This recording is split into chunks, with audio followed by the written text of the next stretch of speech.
I call to order the CCS Circulation Technical Group meeting on July 14th, 2023 at 9:31 a.m. Is there any changes or amendments to the previous meeting from April 14th? No. Can I get a motion to approve? I'll move to approve the minutes from April 14th, 2023. Do I have a second? I second Karen from Fremont. Thank you. Are there any additions to the agenda? I have one quick thing to add at the very end about patron renewals. It should take like 2 minutes. Officer reports? I don't have anything. Vice Chair, Secretary? No. Okay. Mieko, CCS staff update? Yay, I've got a few. First thing is I'm just going to pop the link to our meeting sign in. Oh, sorry. There we go. Into the meeting sign in. So if you attended today's meeting, enter your name in. I will, as always, email this out to the listserv afterwards in case you're unable to open it up and edit right now. I have just a few reminders for the group. Since the last meeting, I've gotten a couple questions related to things like fees and payments. So I just wanted to give a quick recap of the governing board policies. These are all available in the governing board documents on our website. First, reminder payments can be made at any CCS library. And any payments taken by your library will stay at your library. So we don't send the money back and forth. And with that, member libraries do have the flexibility and the ability to apply their best practices and local policies when determining things like accepting reduced payments or waiving charges. I have a reminder about missing items. So if an item is missing, you do want to change the circulation status to missing. You do not want to check it out to an in-house use card. And there's a big reason for that. So the circ status, changing that circ status will make the item ineligible for holds, and it will suppress that item from the online catalog. If it's just checked out to an in-house use card, that item is still eligible to fill holds. It will display to staff and patrons as checked out. So the system will still think hey, this can fill a hold when it comes back. So we've had a couple instances where a patron is just kind of waiting for an item because it's the only one left on the bib that can fill a hold. So best thing for patrons and for staff is to change that circulation status to missing instead of using an in-house card. And the final little reminder that I have is about damaged items. So if you come across a damaged item in Rails delivery, use the in-transit damage and missing procedures. And these are linked within the larger damaged item procedures as well. And it just because it can be confusing for a patron to hear directly from a library that of an item they got through delivery instead of the item or the library they actually worked with. So we do have separate damage procedures if the item is returned, the patron actually returned the item to your location versus if the item just came to your library through delivery. So those are my few quick updates for the group. I will turn it back to Athena. So there was no old business, so new business. Is Kathleen with us, Nico? Yes. Okay, so Kathleen will talk about the bounce tax notice procedure question that Anastasia had. Yeah. Hi, everybody. Oh, go ahead, Miko. I'm sorry. Oh, no, that's okay. I know you've got to get going to another meeting, so I will hand this over to you first. Okay. And I'll keep this short and sweet. So I know it's been beyond frustrating to not have your patrons get their text notifications. It's really frustrating to not have those come through. So I will make this explanation threefold, but short and simple. 1, why is this happening? 2, what is CCS doing about it? And then 3, like, when can you expect this to be fully resolved so it's a non-issue and you don't have to think about it or ponder on it anymore? Because ultimately that's the place we want to get to. So first thing, why the breakdown? So as you might be aware, right now, the way SMS notifications work at CCS is it relies on something called a gateway. So essentially, it's an email sending to a text for that patron. The problem is, this is good and bad, as we're all users of cell phones, is that cell phones and texts have gotten a lot smarter at detecting spam. So a lot of times when a gateway is used, something's flagged as spam and the user doesn't receive that text. However, the libraries aren't sending spam, so we don't want that to be happening. So the solution to this is not to rely on gateways anymore, and instead to hire out to a vendor that handles SMS notifications, not using a gateway. Instead, it's just a text that's going out. So CCS contracted out with 2 different vendors to get quotes to see who could do this process better for us and who would work in a consortium environment, and ultimately settled on a vendor called MessageBee. So before we roll out with MessageBee, governing board has to sign off to say, yep, we're happy with the terms and conditions here. Once MessageBee is approved, before we go live with Warren Newport, we will be implementing SMS with MessageBee. And so what that means for you and your patrons is that we should have successful delivery of those SMS notifications. It's also going to mean better reporting as well, because MessageBee also offers custom reporting. So you'll see some new and exciting features, and of course we'll offer training on those once they're available, but essentially we'll be resolving this problem before we go live with Warren Newport. And I think that's really the most important thing to note is it's resolving, and we're employing a vendor that can do this successfully and not relying on old technology. That said, are there any questions about MessageBee or what that service will look like when it's rolled out? What about all the because I think some libraries are changing patron records from text to email. So will they just have to start over again with updating those notification preferences, or will they have a report to know that that person used to prefer text messages and maybe now, you know, they can be re-enrolled in text notices? I think this is a question I might have to take to our sysadmin. I'm wondering if there's like a SQL query or something that can be run to show like a list of patrons who swapped notification preferences from text to email, you know, in the last 3 months, in the last 6 months. We'll like define that window. That's follow-up and homework for me to do. So what I'll do is I will ask Bob, our sysadmin, if that's something that we can look up or a report that we can generate. And then perhaps those patrons can be like batch contacted to say, hey, you know, this service has been improved. Like, would you like to switch back? That said, Bob is out as of 3 p.m. yesterday. So give me a second to email him and get that information back to you.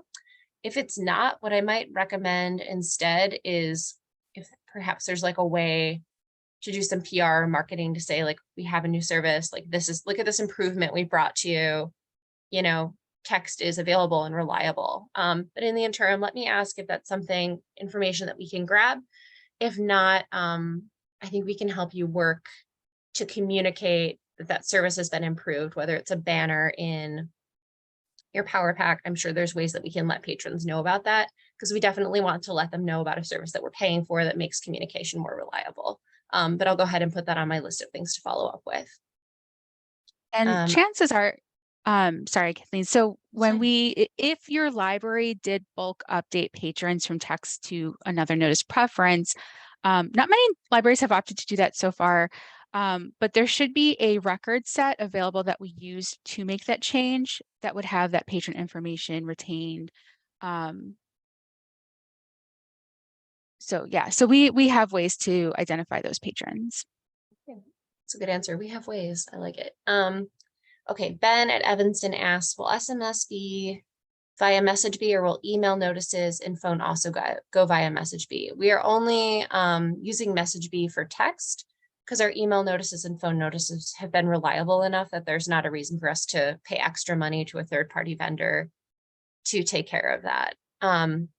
It is worth noting, like as Alex Starter and other products come available from Innovative, they're working on products that also kind of provide a supplement to email and to phone. And as that information becomes available, we'll share it. But for now, we're planning to stick with the basic notices for email that you see and the basic phone notices for email that you're used to currently.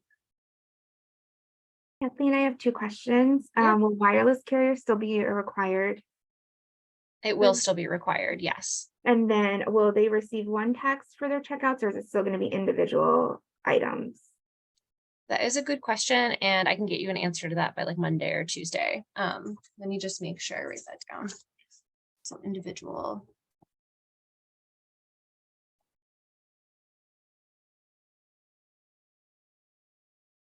So you're talking about like when they go, you know, like self-checkout or whatever it is, if they've signed up, are they getting 7 text messages, one for each item checked out, or is it a nice long list? Okay. Correct. Mhm. Okay. Yeah, can definitely find that out. And then Anastasia's question about like, essentially, how do we press an undo on all the people who swapped over to email? Is that possible? And it sounds like that might be slightly scoped to Park Ridge because not everyone else has taken that same route to sort of troubleshoot what's happening. So, okay.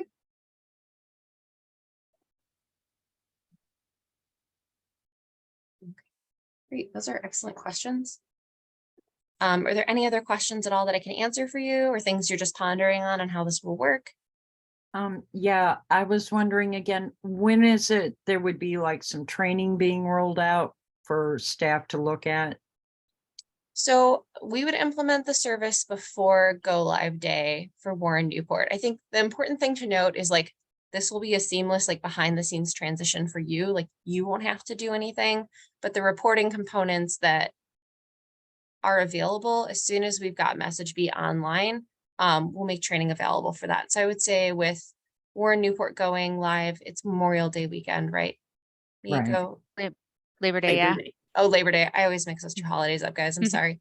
I would say shortly following after Labor Day weekend, we'd have formalized training for that. And that training might look like documentation, or it might look like, hey, Kathleen made a recording on how to do this. I don't see it being like, let's all sit down for an hour. It's short, sweet.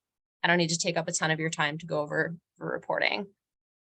Are we still going to be receiving those bounced emails? You know, we all have emails set up where all the bounced ones go. Will we still be getting those text message bounces there? So MessageBee has, this is actually very cool. They have a report that can be automated and emailed out to you with like the failures. So you will still get that report. It might look a little different, but it will have all the same good information that you're used to. So you can follow up with those patrons and say, you know, something might be wrong with the number you gave us. You'll still be very aware of any bounces, but hopefully they're so greatly diminished that that report becomes less important to your everyday workflows. Thanks.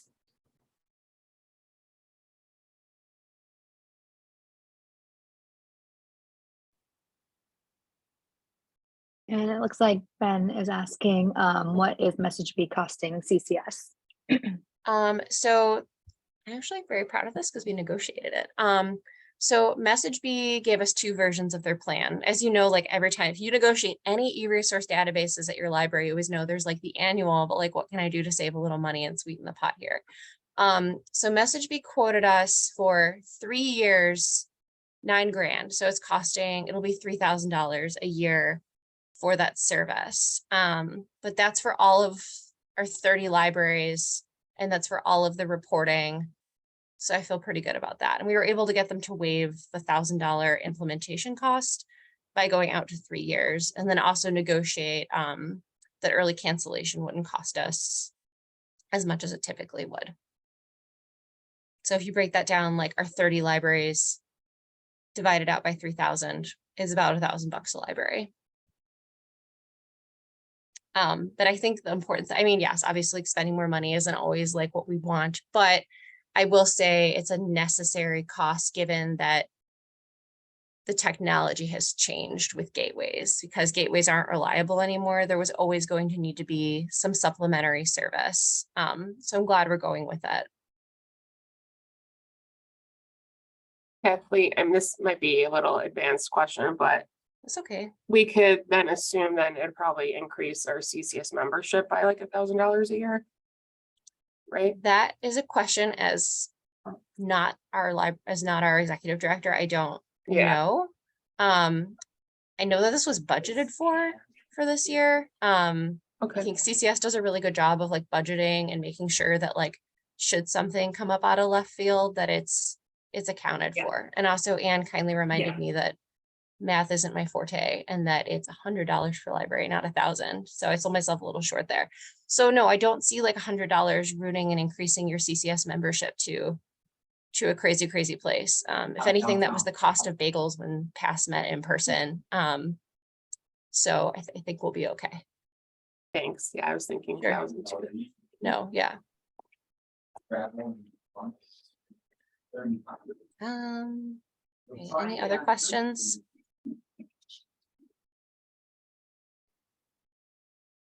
Okay, well, that's a good one. I'm glad someone was able to divide 3,000 by 30 for me. That was very kind of you.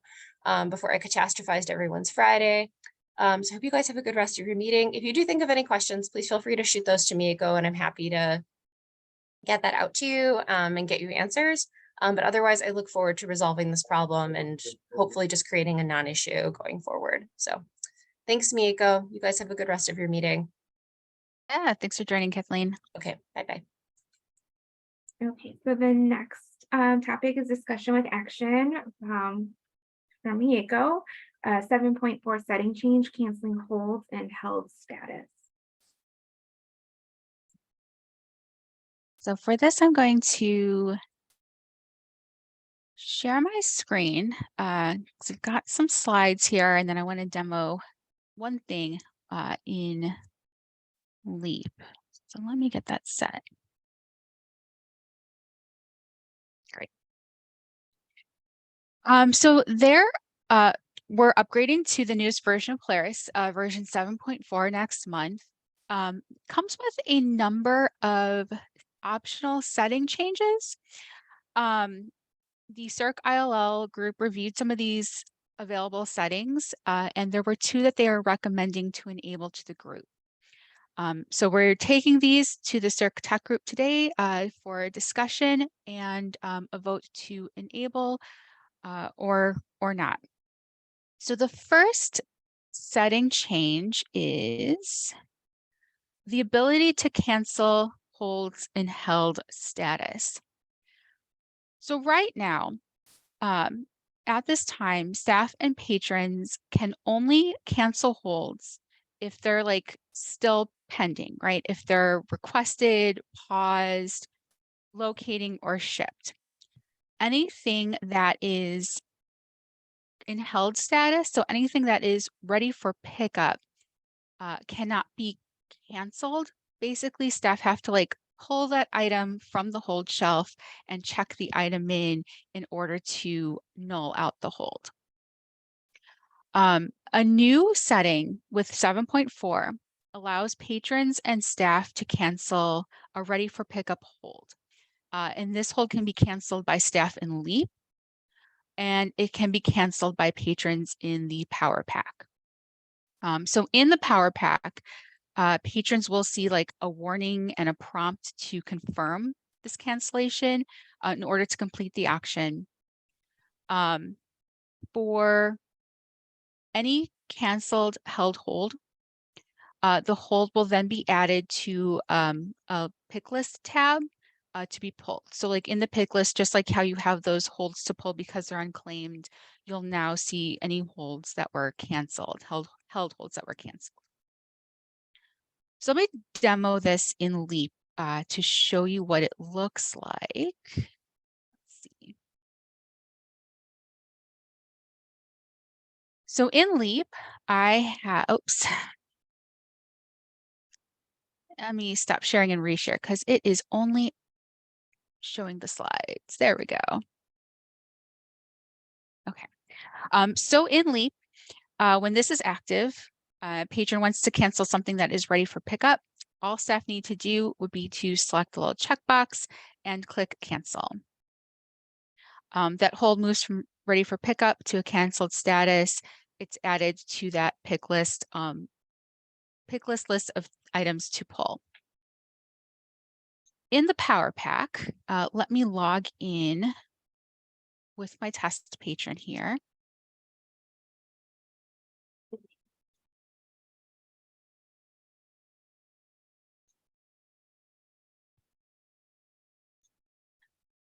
So in the Power Pack, I have a ready for pickup hold. As a patron, I could again select that checkbox, select cancel, and then you get that kind of that alert just kind of saying, are you sure you want to cancel this? And then once you click submit, that request is canceled. Again, it's added to that pick list. So this setting does only apply to intra-CCS holds. It will not apply to out-of-system ILLs. So I mentioned that the canceled hold will appear on the LEAP pick list. It will also be added. It will also appear in the daily clean hold shelf web report. So if you're a library that uses the web report, or if you're a library that uses the pick list, you will see what held holds have been canceled. So that tab then that right now says unclaimed is going to be changed to holds to action. That's our next action item. Okay, but I mean, if this So, cancel possible. thing or whatever, that's what it would be. Yeah, it's either going to, let me open up my pick list. That was Lake Villa. If for anyone who's watching the recording, there's going to be patron information displayed. So it's going to be blurred out. But let me show you. So right now, I don't have the combined pick list view active in our training database.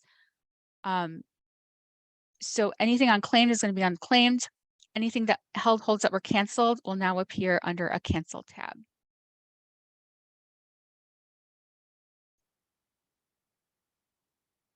And then the last thing to note, just like holds in an unclaimed status, these canceled held holds will maintain a status of canceled and appear on this pick list until staff pull the item and check it in.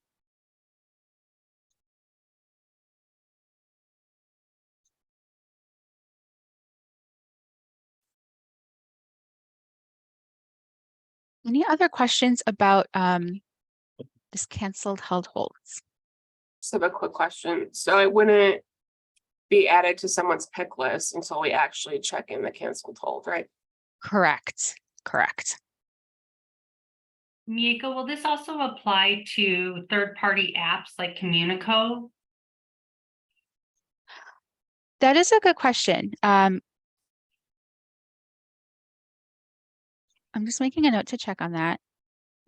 And then is it in real time?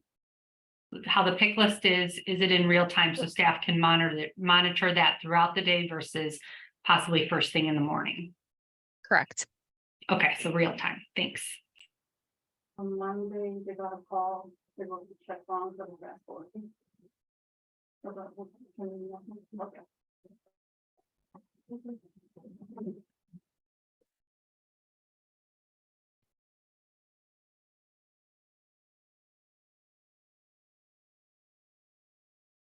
What do you all think about this? Sounds good. I'll make a motion to approve the setting change for canceling holds and health status. This is Kim. I will from Northbrook. I'll second it.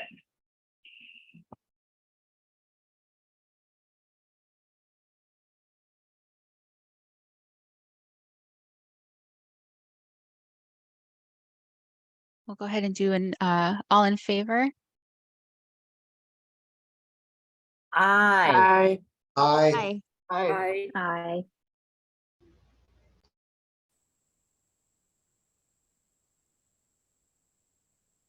And anyone opposed, go ahead and say nay or pop it in chat.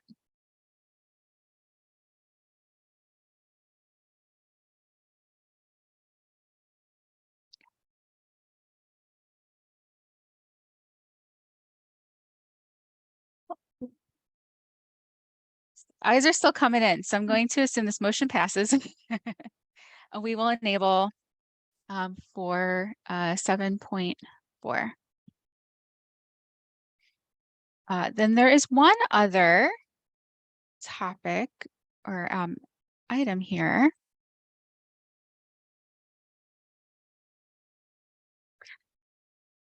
So the second setting is the combined pick list view. So we just showed you what it looks like when it's not combined. You have separate tabs, just like in this area here where you see the items that are unclaimed to pull, anything to transfer to pull, or anything that's canceled to pull. A new pick list setting will then combine the view into like a holds to action. So this will include unclaimed interest, CCS holds, those holds to transfer, and those canceled held holds, all be listed together in a hold to action. As you can see in the screenshot, this setting does not include unclaimed ILL. So again, anything out of system will remain separate. The pick list will display the hold condition. So even though it's combined, you will still be able to tell what type of hold to action it is under the type column. Similarly, the daily clean hold shelf report will also incorporate all three conditions if we adapt this combined view. So here's a screenshot of a mock-up, and the red shows what the changes would be to the report. So you would see if the hold was canceled. You would see if a hold is to transfer, indicated by a new library listed there. And then of course, same as now, if the hold is unclaimed, you will see how many days it's remained in unclaimed status. I think that was all. Yes. So I do not have the combined view active in training database right now. So we just have the screenshots to go off of.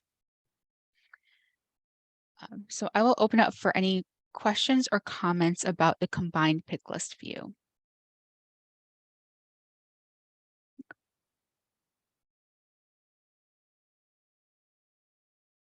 You know, I think I know the answer to this and you might have said it and I just missed it, but I'm gonna ask it anyway. If for that list, is it only holds that are canceled in the held status? Like if someone cancels it in transit, it will still just go like it is now. Okay, thank you. Correct. No, that is such a great question and good clarification. Like anything that is still pending and hasn't been trapped yet, and the patron cancels, it will not show up here. These are just the held holds.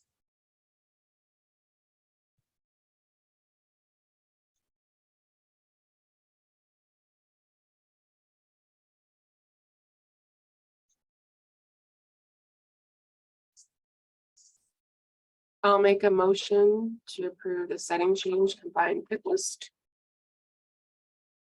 I'll second it, Fremont.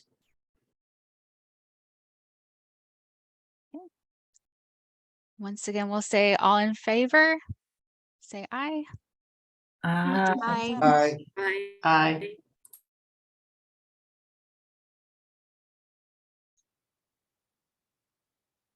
One opposed, go ahead and say nay.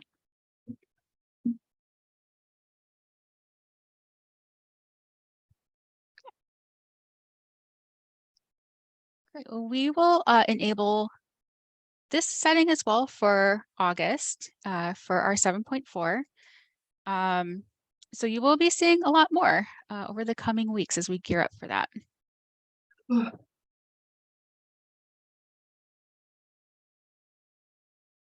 Athena, I will turn it back to you.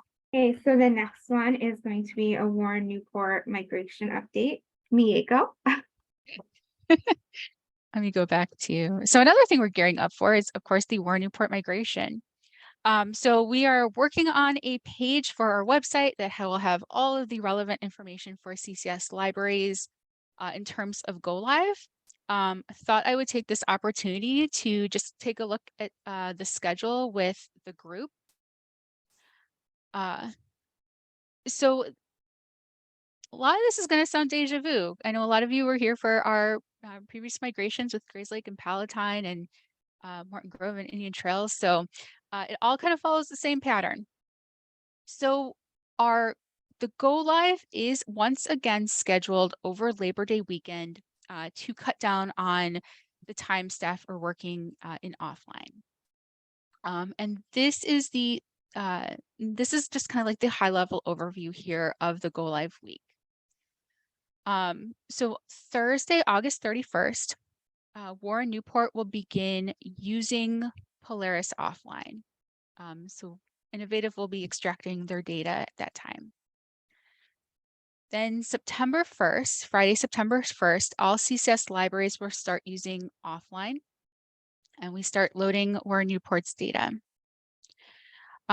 Just like our previous migration, a SIP redirect will be in place. So our SIP will be authenticating against our training database. That means staff will be able to search Training Leap. Patrons will have the ability to search Training Pack.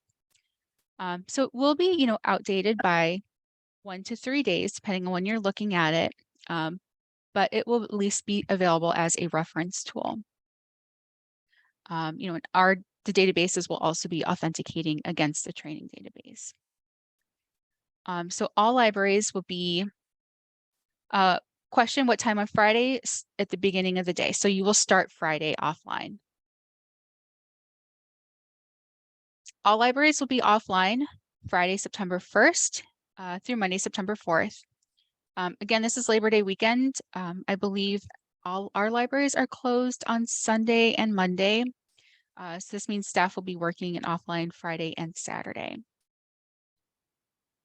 The data load will complete Monday afternoon. CCS and Innovative will be on hand to perform our QA and send out system alerts. So CCS libraries can plan to be online starting Tuesday, September 5th. Warren Newport will come online then on Wednesday, September 6th. So starting September 6th, they will officially be live with CCS and on Polaris. So CCS has input these offline closed dates in all libraries' schedules right now. So you will not have items due during that downtime. And we are working out additional details like checking on the auto renewal schedule, PAC and Communico banners, and more over the coming weeks. So watch for those updates. And then we are holding our usual offline webinar on August 16th at 10 a.m. So at this webinar, Huntley Library will be open on Sunday. Okay, so Huntley staff will be working in offline for 3 days then. So we'll do the offline circulation webinar on August 16th. Registration will open up next week. Because we only have so many spots open in our Zoom account, please only register for the L2 webinar if you are planning on attending live. This webinar will be recorded. The recording will be shared out with the entire membership. So it's going to be linked to in CCS News. We'll send it out to the CERC listserv. It will be posted on our website, right? So you'll definitely have access even if you are not able to attend live. Okay, so we've got more libraries than I thought will be open on Sunday. So Round Lake and Evanston will also be working in offline for those 3 days.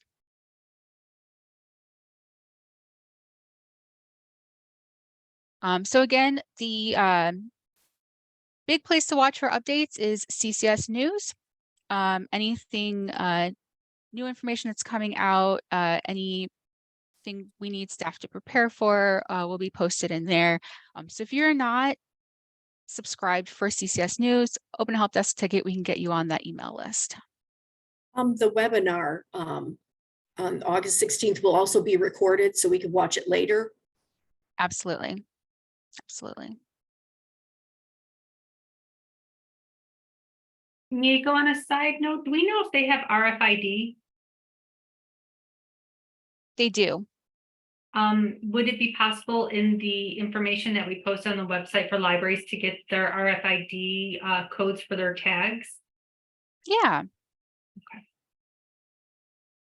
Thank you.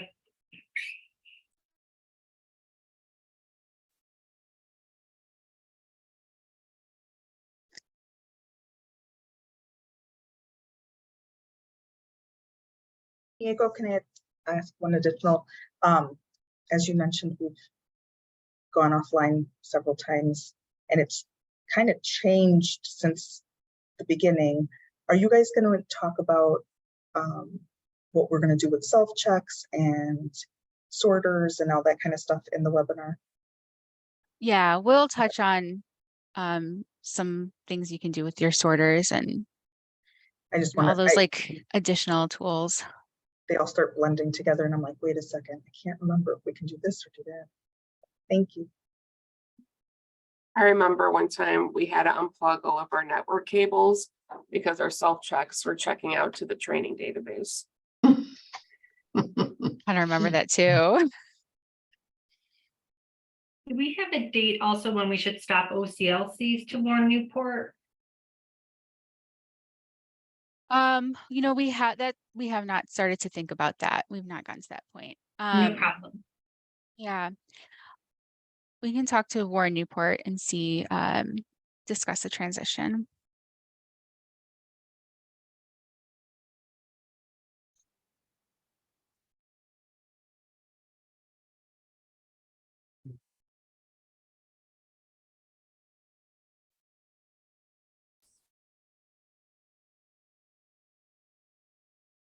Any other questions?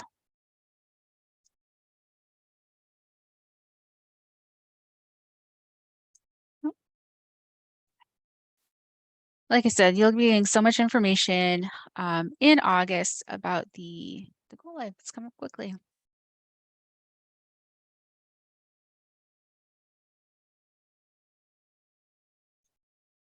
So the next topic would be offline circulation review. There you go.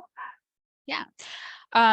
So at the webinar, do you like how I'm doing this segue? At the webinar, we're going to be talking about remote offline. Today I wanted to do a little review for local offline. So just kind of giving an overview here, Polaris comes with two different offline modes. One is remote offline, and that's when we are able to connect to the Polaris remote server. So we primarily use this during things like library migrations. Local offline is used when libraries cannot connect to the Polaris remote server. So this happens like when a library loses internet connection or the Polaris server goes down.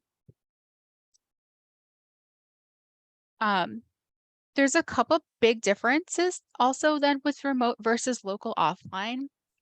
So with remote offline, since we are able to connect to the server, we just use our regular old staff client. The files are stored on the Polaris remote desktop, which means that CCS can then access those files remotely and upload those files on behalf of libraries, right? So this is what's going to happen during those migrations. With local offline, because it's used when you aren't able to access the Polaris remote server, local offline uses a special a separate application that's downloaded directly onto a computer. This also means that files are stored locally on your computer. And since those files are stored locally and not in any kind of shared place, remote desktop, no one else, CCS isn't able to access those files, so staff do need to upload them themselves. We have some pages on our website about local offline. We have a page for using local offline and uploading local offline transactions. You can get all the information. Today, I wanted to demo uploading those local offline transactions. So the actual usage looks pretty much the same as the remote offline. So hopefully that feels pretty familiar to you. The uploading part is always like, it's that part that you don't do too often, right? So it's the part that's not too familiar. So I wanted to show you that today. So I'm just gonna stop sharing my screen real quick and make sure we get to. Oops.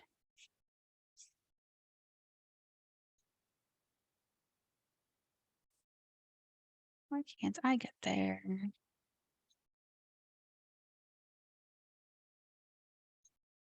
Okay.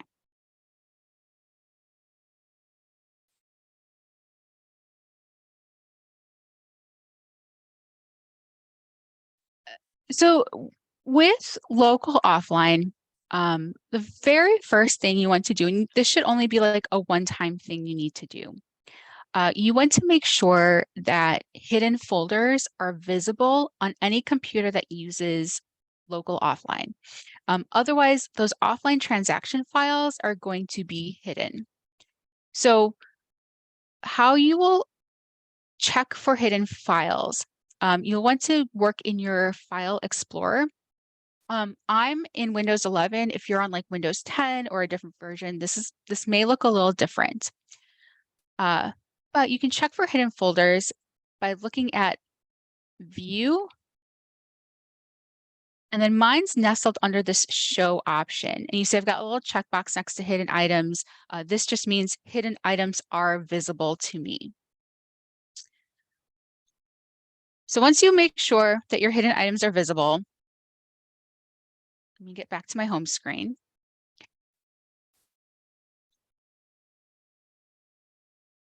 So let's say you've used local offline and now you're ready to upload those transactions. So you will do the uploading through the regular staff client. You'll want to go to Circulation and then Bookmobile. And then at first you won't see transactions right away. You do need to select them and upload them from your computer's local drive. And to do this, you'll start by going into Tools and Options. You do want to see all offline transaction log files. I recommend you do this every time just because if you don't, sometimes you may not be able to like see everything. So. And then when you're ready, click Find File. And when that opens, it's going to open to the Polaris Remote Desktop, not your own computer. So you won't really see anything here. So you need to kind of click through files in order to get to those locally stored transactions. You will find them under your computer's C drive.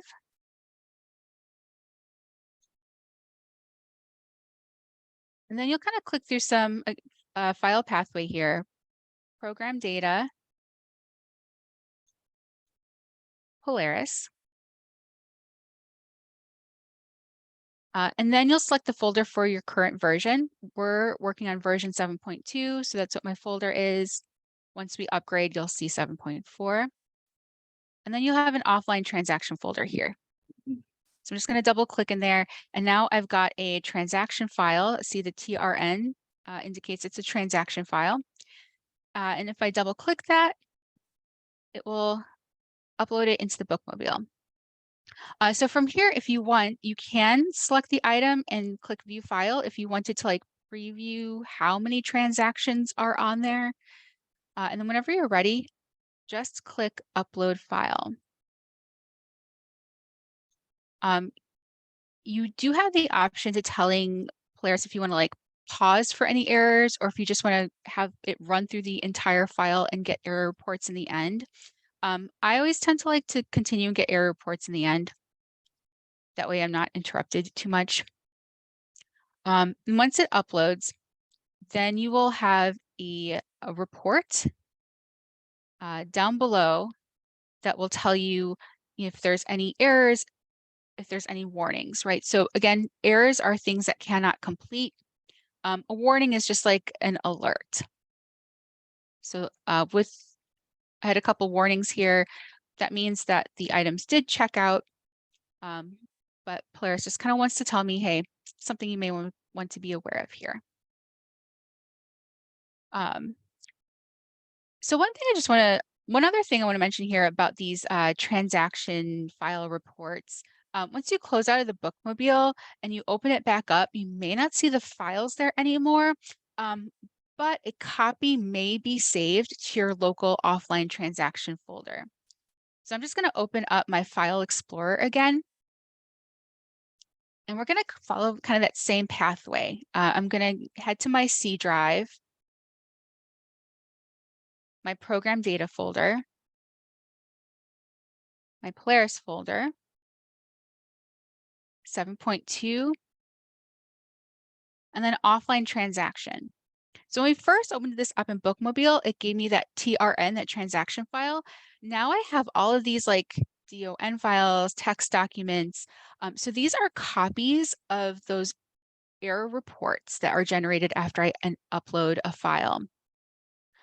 So down here at the very bottom, I have a text document with today's, with the file date timestamp. So I can open it up, and this is that error report that it spit out at me previously. So even if it disappears in the Bookmobile, you may still have access to it through your local C drive.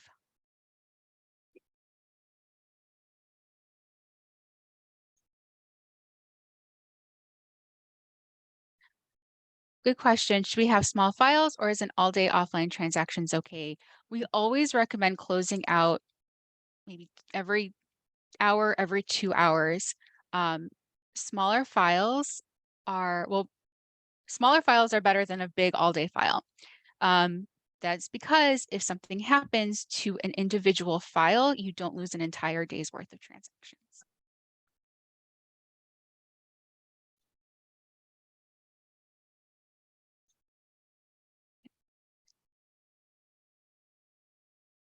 So that was a quick run through of uploading local offline transaction files. Like I said, in a couple weeks in August, we will go over remote offline. Thankfully, with remote offline, you do not need to do any uploading.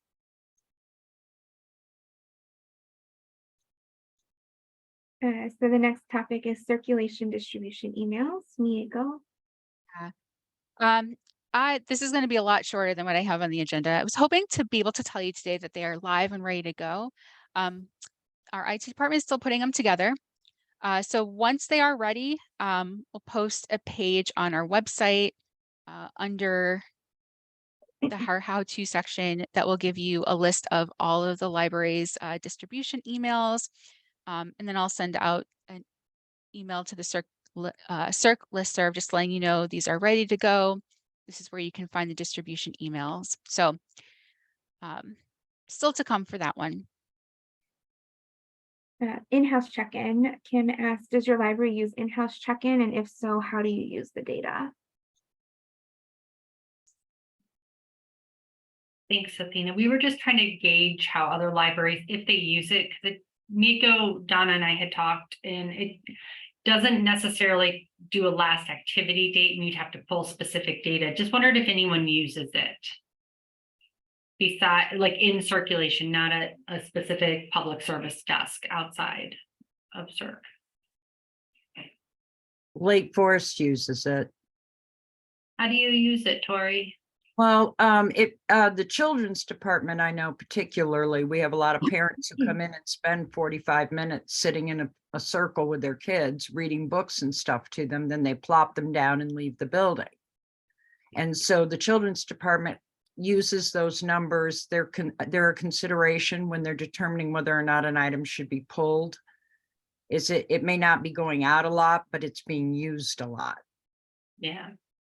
So we do when we find items lying about that have clearly, we'll have somebody's got a bunch of history books sitting on a table about a particular topic and they use them, but they left. They didn't check them out.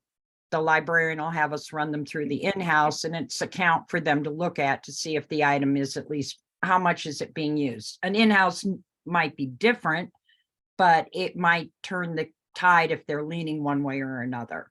But that's the main reason we do it. Yeah, that's what we were looking at it for, but it's also a lot of work too, some days. So we just wanted to make sure. Yeah, Okay. it's not like a religious thing, but especially like I said, down in children's, when they're cleaning stackers will grab them and run them through. We can just put them down on the pad in the in-house and it gets done. And then there are a few areas up here, our cookbook section, there are a lot of cookbooks that people just copy things and leave it lying there. So it's a way to kind of see what's being used. But yeah, it's a little, common sense judgment. Just because you found a couple of paperbacks sitting on the end of the shelf doesn't mean we necessarily run that through because somebody considered a title. We're looking for things that people are researching with. Okay, thank you so much. That's Yeah, what we we- assumed. We also used to do that, like our shelvers, we used to have them come and collect all the stuff in the children's department that were sitting in like the bins or whatever, and then come and use the in-house check-in. We've kind of stopped that because it's very time consuming because we're trying to get our books shelved, but if the shelvers are coming and they have to do all the check-in first, the in-house check-in, and then they have to sort it onto the cart and then go and sort it back onto the shelves. So we were using it for that type of thing also, but actually right now it's stopped. May pick it back up in the future, but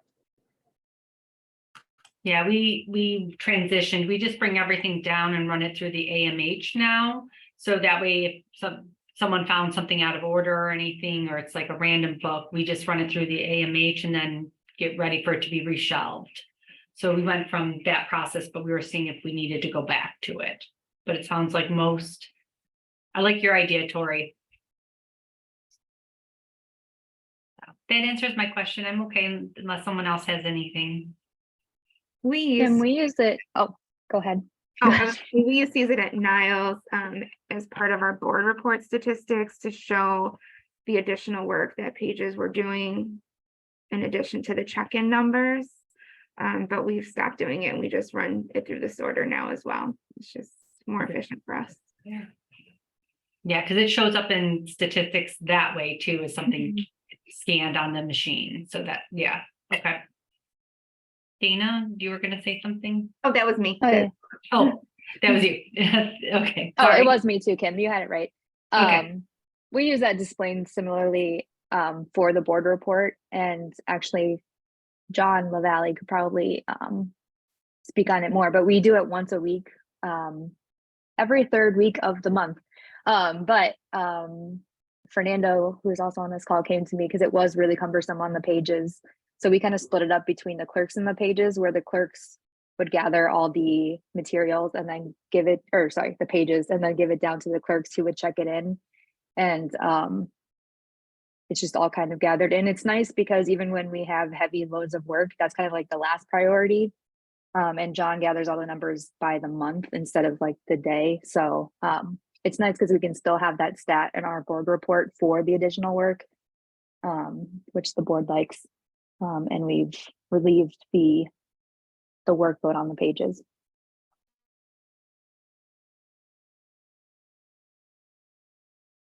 Thank you, everyone.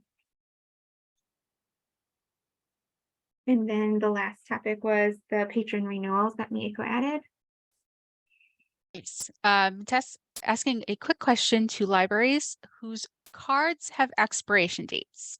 So if you're non-expiring, just ignore me right now. Wondering how many libraries have encountered a situation where patron renews their card. So let me first give some context. Renewing a library card does not update the patron's last activity date. So that's kind of the fact you need to know. Do you encounter patrons who renewed their card but didn't have any other activities? So like no checkouts, no holds, no online catalog, or like Libby logins. Renewed their card, no other activity, and so then their card was purged. yes, I think we've had that situation, definitely. Because, we've had some people that have come in and said, well, I renewed my card and now it's gone out of the system and we end up having to, issue them a new card. And how often do you encounter that? I don't, maybe a couple a month, 3 a month or something, I'm gonna say. It's happened at Lake Forest as well. It's very sporadic. But we have had, I can tell by the card number, and we also not that long ago got different style cards, so you can pick which card you want. They've got one of those, they've gotten that card within the last couple of years. But it tends to be somebody who's recently updated, because they almost always say the same thing to us. But I just updated my information. And it's not even like the update didn't take, the card isn't coming up at all. You put their name in, it doesn't come up. And you have to re-enter that card for them. But it's so sporadic, I was trying to see if there was a pattern, if it was happening after an upgrade or something. But with all the computer companies that are coming in and trying to upgrade things on us all the time, I can't find a pattern to it, but it has happened to us. The card numbers are brand new. Some of them I remember putting in. But it's pretty rare. It's pretty rare, but we'll get 2 or 3 in a little spat, and then we won't hear about it again for several months. And I'm done. And So then Rosalie at Niles- says, Oh, sorry. oh, Miko. sorry, Athena. I was gonna say at Niles, our patron cards don't expire, but our teacher cards expire every 2 years. And so we just automatically renew them based on the school list. So every year there's at least a couple that get purged because they haven't used it. But like Tori said, it's pretty infrequent. So our cards don't expire either, but because of one patron who got very upset that his card was purged, but he never comes in the library. My director wants me to reach out to patrons whose cards are about to be purged.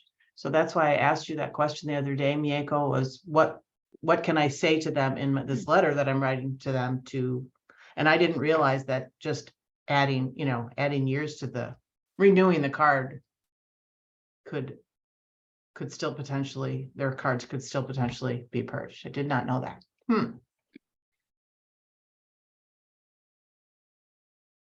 do you have a marketing department? We do. Maybe they could send like an email blast, like, hey, we haven't seen you in a while. Right, and that's what my plan is, but in Yeah. the email, I wanted to tell the patron what they need to do in order for this not to, Yeah, I just thought, oh, I'll just renew the card when they come in, but apparently that's not gonna work necessarily. So do you have a large number? No, it's not a huge number, but Maybe it's. just check something out to their card. Well, honestly, this one patron who was just so angry that his card had been purged, but he hadn't been in the library. We're like, well, and we said, just come in, just check something out. I don't want to check anything out. Well, then what's your problem? Like, I don't know, the guy was a little nutty. Yeah. What are you gonna do? There's always one of those. Just say it's an Well, automated yeah. system. Sorry. We did, and he was not happy about it. I And so know. now my director says, Yeah. well, then you need to reach out to all these people. I'm like, Really? okay. Well, our library doesn't have expiring cards either, but I'm just thinking like, people do use cards for, oh, I'm gonna go log into Reference USA from home. That doesn't count as activity though on their card, even though they are using their card to get into it. So there are things that they might be doing with these cards that they're actually actively using that just don't tell the system that they've been used. So that could be So confusing. Mieko, is this And it something depends. that? Real quick. It depends on the database. So you can find a list of conditions that update the patron's last activity date in the circulation manual. Okay, sorry, Karen, go for it. Well, is this something that, you're looking into so that when they do, when we do update their card, that it will show as a last activity date? I'm just trying to see what's going on, collecting information at this time. Question, does logging into their account in the Power Pack change the last activity date? Yes, it does. That is probably the easiest way for a patron to update their last activity date. Just log into the online catalog. Mieko, is it possible to gather information from libraries that catch this by looking in the training database to see what the last activity date for the patron was there maybe, or information? That depends on how old the data is in the training database. So like right now, because of the Warren Newport migration, we last synced in March 13th. That's when we pulled their data. So any activity that happened between then and now is not available to us. I know I've used it to recreate cards before when there was an issue. So I've used that data so the patron didn't have to come in and we just mailed the card out. So that was a solution to a time that happened to us.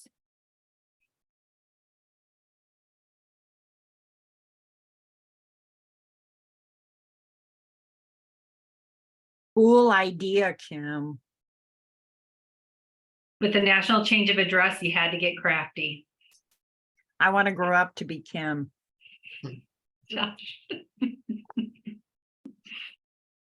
We really haven't had that much problem with it. That's one reason I haven't brought it up. It's been rare. And so it has been brand new cards. So most of them haven't, been with us long enough to be morally outraged by it. We do get a little grief about the whole thing, but we just kind of also point out that, your information and everything in it does take up server space, and we have to pay for that these days, just looking after your money. So, but I hadn't brought it up to you, Bianca, because they're so few and far between. And invariably it's a different employee from the last one, and somebody, oh, I didn't remember about that. Oh, I don't know for sure. And if we don't have the information, then we don't know when they start. It ends up being, most people are very nice about it. We don't usually have someone we get a lot of, I've been here for 30 years. I don't know why 30. Everybody apparently moved in 30 years ago. So it's one of those ones of because it doesn't seem to matter how long it's set for. So yeah, some of them, but they all have been quite new cards. Most of the people with older cards, they followed the pattern. They haven't had activity for 3 years. And then 3 years after that, they get dumped. That's 6 years. That's pretty patient to be ignored.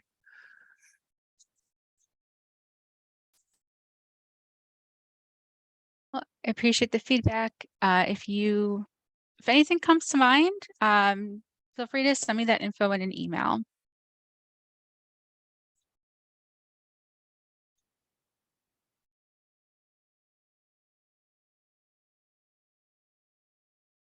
Any other topics before adjourning?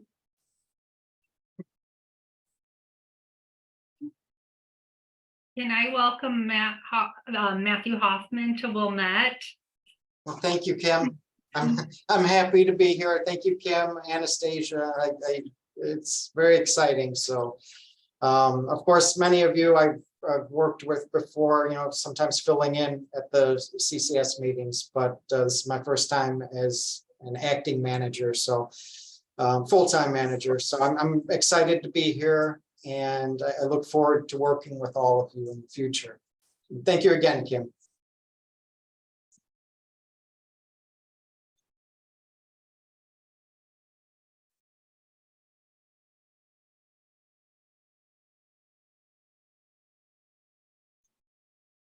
Okay, do I have a motion to adjourn?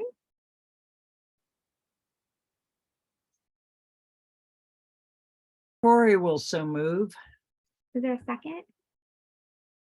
And Prospect Heights. Okay. Thanks for the backup, Ann. You bet, Tori. My pleasure. You Okay, people are the only reason I came to work today. Oh, aw. okay, so meeting adjourned at 10:35 a.m. Okay. Thank you. Bye. Bye. Thank you. Bye.